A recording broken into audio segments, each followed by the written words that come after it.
Channel আমি চলে এসেছি এই গল্পের আরো একটা নতুন পার্ট নিয়ে। যারা এই গল্পটার আগের পার্টগুলো দেখোনি তারা আমার চ্যানেল থেকে গল্পটির আগের পার্টগুলো দেখে আসো। তো বেশি বকবক না করে লেটস স্টার্ট। আগের পর্বে আমরা দেখেছিলাম তে সুগাকে হাতে নাতে ধরে ফেলেছে। তো চলো এরপরে কি হচ্ছে সেটা দেখি। কি হলো, অবাক হলি? তুই তুই তো ঘুমাচ্ছিলি, তুই কি করে? তে সুগাকে থামিয়ে দিয়ে বলল, কি বলতো দাদাই, পুলিশের পাশে থেকে থেকে না আমিও এইসব টেকনিক শিখে গেছি। বেচারা সুগার অবস্থা বর্তমানে এমন মনে হচ্ছে যেন সুগা নয়, এই হচ্ছে পুলিশ আর সুগা হচ্ছে জেল ফেরত কোনো আসামি। এইদিকে জিমিন ফোনের ওই পাশ থেকে বলল, এই সুগা কি হয়েছে তুমি? সুগা জিমিনকে আর কিছু বলতে না দিয়ে সে বলল, হ্যালো স্যার, আমি পরে ফোন করছি। তে সুগাকে ফোন কাটতে না দিয়ে সুগার হাত থেকে একটানে ফোনটা ছিনিয়ে নিল এবং দেখলো কলে হোম মিনিস্টার নামটা লেখা আছে। ও হোম মিনিস্টার, তো ইনি কে দা ভাই? কেউ না, তুই যা এবার। এই চুপ, একদম চুপ। আমাকে দেখে তোর কি পাগল মনে হয়? আমি কি ঘাসে মুখ দিয়ে চলি? আমার কাছে সব প্রমাণ আছে। এইদিকে ফোনের ওই পাশে জিমিন সব কথাই শুনছিল। তখন জিমিন বলে, ইস এবার কি হবে? তেজা মেয়ে, আজকে আমি আর ইয়ঙ্গি দুজনেই শেষ। এদিকে সুগা তেকে বলে, কি প্রমাণ আছে তোর কাছে? তো মিস্টার কিম ইয়ঙ্গি, আপনি আপনার বোনকে একদিন কলেজ থেকে আনতে গিয়েছিলেন তাই না? আর সেই দিন আপনি অফিস রুমে অনেকক্ষণ বসেছিলেন আর কিছু মেয়েদের সঙ্গে কথা বলছিলেন, তাদেরকে এসব কি কথা বলছিস? আমি তো কলেজের পেছনে। সুগা এই কথা বলে চুপ করে যায়। সুগা মনে মনে ভাবে, হাই যে আমি নিজেই এবার সাপের লেজে পা দিয়ে ফেললাম, আমি এবার সত্যিই শেষ।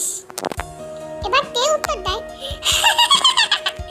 কলেজের পেছনে গাছের পেছনে দুইজন ব্যক্তি, একজন পুলিশ ইউনিফর্মে আর একজন হলুদ কুর্তিতে। দেখুন তো মিস্টার ইয়ঙ্গি, আপনি চিনতে পারেন নাকি? তখন তে সুগাকে জিমিন আর সুগার ছবি দেখালো, যেটা সে সেদিন তার ফোনে ক্যাপচার করে রেখেছিল, যেখানে জিমিনের মুখটা দেখা না গেলেও সুগার মুখটা সম্পূর্ণই দেখা যাচ্ছিল। এইটা দেখার পর সুগা বিল লাইক, চলো চলো নয়নে, হাসি মাখা বদনে, চলো চলো নয়নে, হাসি মাখা বদনে, আনন্দ কাননে মন, আনন্দ কাননে মন। তারপরটুকু প্লিজ নিজে দায়িত্ব শুনে নেবেন। সুগা হা করে আছে, তার মনে হচ্ছে সবকিছু ছেড়ে এবার সত্যি হিমালয়ে চলে যেতে। কি হলো বল এবার, কে এই মেয়ে? কথা দিচ্ছি পছন্দ হলে কোনো বাধা দেব না। বল বল দেখি। সামহাউ এটা কি পার জিমিন? থাক তুই বাদ দে, তোকে আর বলতে হবে না। এরপর তে সুগার মোবাইলের দিকে তাকিয়ে বলল, বাহ হোম মিনিস্টার, তো হ্যালো মিস হোম মিনিস্টার, নাকি বলবো জিমিন দি, নাকি বলবো বৌদি ভাই? তুমি বলো কি নামে ডাকবো তোমাকে? তখন ফোনে ওই পাশ থেকে জিমিন বলল, তে তুমি কিভাবে? আরে দিদি, আমার চোখ না খুব ভালো, তাই হা মানে যে হাওড়া সেটা বুঝতে আমার একদমই টাইম লাগে না। আর ওই যে ওই বেড়ালের বাচ্চা বলে না চি, তখনই আমি বুঝে গেছি যে চি মানে চিমিনি বলতে চেয়েছে। এই তে চুপ, কি বলছিস? চুপ। ও হ্যাঁ, আরে বেড়ালের বাচ্চা যেই বলল জি, তখনই আমি বুঝে গেছি, বুঝলে তো? এটাই হচ্ছে মেন কথা।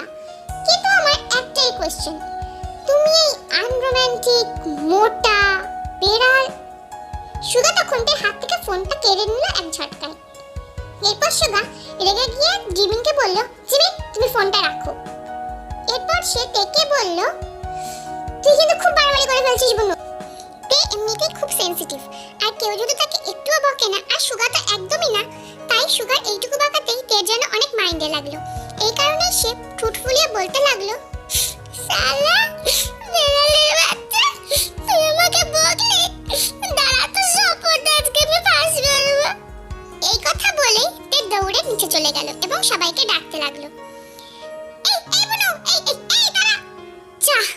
চলে গেল। আজকে আমি শেষ, আমার মান সম্মান সব শেষ। এইদিকে নিচে নেমে তেতো সবাইকে ডেকেই যাচ্ছে, মা, ও মা, ও বাবা, মা। জিন ও আরেম ছুটে আসে। আরেম থেকে বলে, কি হয়েছে, কি হয়েছে মা, এত রাতে বেলা চেঁচাচ্ছিস কেন? তোমার গুণধর ছেলের কীর্তি দেখো, দেখো তোমার ছেলে কি করছে। কি?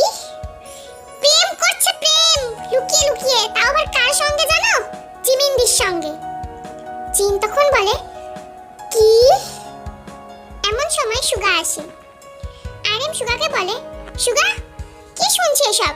কে যা বলছে তা কি সত্যি? সুগা মাথা নিচু করে নেয় এবং বলে, হ্যাঁ।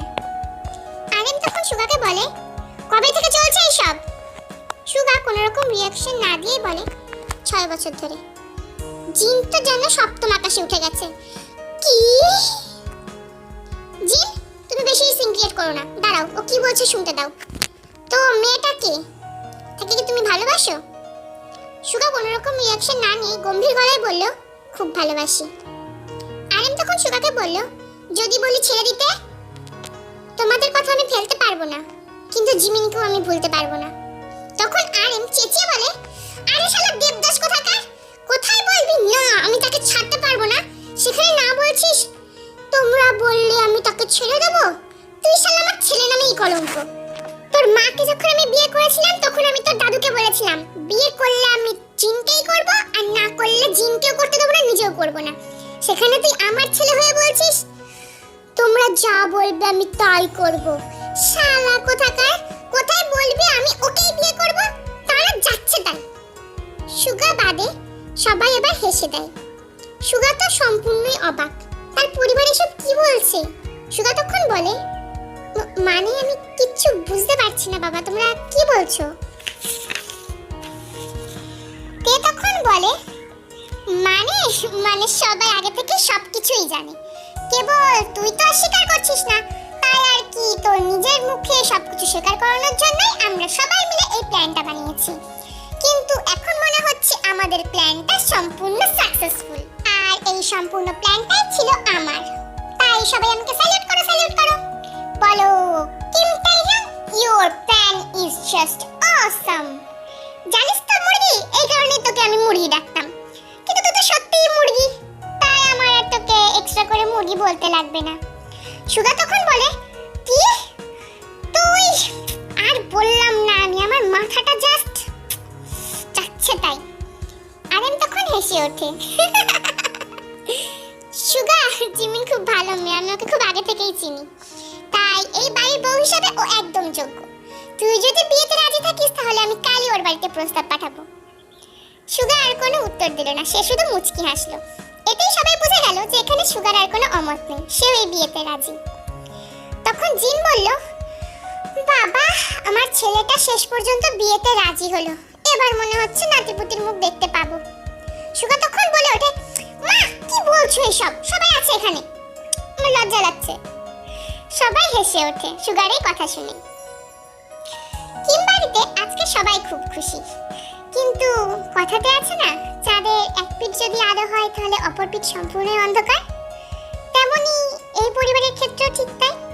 এই পরিবারটা হয়তো হাসি খুশি সবকিছু দিক থেকেই পরিপূর্ণ, কিন্তু তেমনি অন্যদিকে আরেকজন, সে সম্পূর্ণ একা, কেউ নেই তাকে সামনে রাখার মতো কেউ নেই।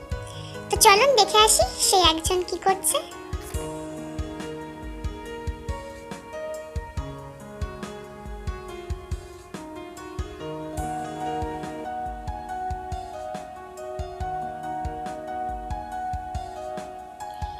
আজকে জাঙ্কুক অনেক রাতে বাড়ি ফিরেছে, আর সে একটু ড্রাঙ্কও আছে, তবে তার মনটা আজকে খুবই খারাপ, কারণ আজকে তার মা বাবার অ্যানিভার্সারি। তার মা বাবা যখন বেঁচে ছিল প্রত্যেক বছর এই দিনটাতে তারা খুব এনজয় করত, কিন্তু আজকে ভাগ্যের নির্মম পরিহাসে তার মা বাবা তার সঙ্গে নেই, তাই আজকে তাদের কথা তার খুব মনে পড়ছে।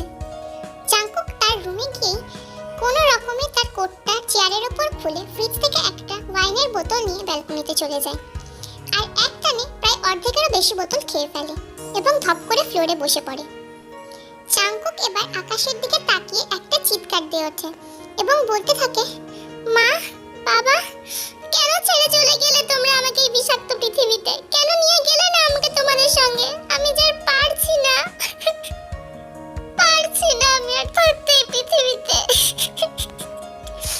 জাঙ্কুক এবার একটানে সম্পূর্ণ বোতলটাই খেয়ে ফেলে। কি এমন চাপা কষ্ট আছে জাঙ্কুকের ভেতরে যা সে কাউকে বলতে পারছে না? তা জানতে হলে আমার সঙ্গে থাকো। আর আমার ময়না পাখিরা, যারা ভাবছো এই স্টোরিটা হয়তো খুব ফানি, তাদেরকে আমি বলে দিই, আমি যেমন প্রথমেই বলেছি একটা চাঁদের দুটো পিঠ থাকে, এক পিঠ খুব আলো আর এক পিঠ খুব অন্ধকার, তেমনই এই স্টোরিটার ক্ষেত্রেও ঠিক তাই। উপর থেকে এই স্টোরিটাকে হয়তো খুব ফানি মনে হতে পারে, কিন্তু এই স্টোরিটা আসলে তা নয়। তোমরা যদি জানতে চাও তাহলে প্লিজ এই স্টোরিটাকে দেখতে থাকো এবং আমার সঙ্গে থাকো। আর যদি তোমাদের আমার এই গল্পটা ভালো লাগে তাহলে প্লিজ এই গল্পটাকে লাইক, কমেন্ট, শেয়ার এবং আমার চ্যানেলটাকে সাবস্ক্রাইব করতে একদম ভুলবে না। তো আবার ফিরে আসবো এই গল্পের নতুন একটা পার্ট নিয়ে। ততদিনের জন্য টাটা।